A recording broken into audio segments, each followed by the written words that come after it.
WhatsApp account खोल्नको लागि तपाईँले आफ्नो वाट्सएप ओपन गर्नुहोस्। ओपन गरिसकेपछि तपाईँले यहाँनिर ल्याङ्ग्वेज सिलेक्ट गर्नुपर्ने हुन्छ। एउटा ल्याङ्ग्वेज सिलेक्ट गर्नुहोस्। ओके, म इङ्ग्लिस सिलेक्ट गर्छु। इङ्ग्लिस सिलेक्ट गरेपछि यहाँनिर एग्री एन्ड कन्टिन्यूमा क्लिक गर्नुहोस् है। त्यसपछि यहाँनिर हाम्रो नम्बर पेस्ट गर्ने भन्छ। तपाईँ कन्ट्री सिलेक्ट गरेर आफ्नो फोन नम्बर यहाँनिर सिलेक्ट गरिदिनु होला।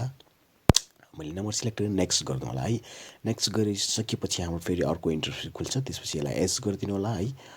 एस गरिसकेपछि यहाँनिर त्यही नम्बरमा तपाईँको कोड आउँछ, वाट्सएप कोड होइन। त्यो कोड यहाँनिर भेरिफाई गर्नु होला।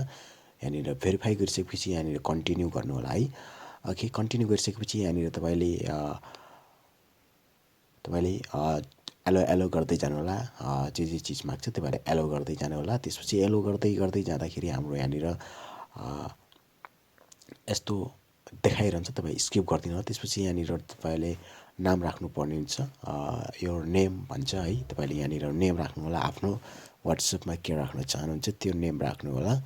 त्यो नाम राखिसकेपछि म एउटा आफ्नो नाम राख्छु, सन्तोष। ओके, सन्तोष नामुवा भनेर राख्छु म यहाँनिर। नाम राखिसकेपछि नेक्स्ट गर्छु है।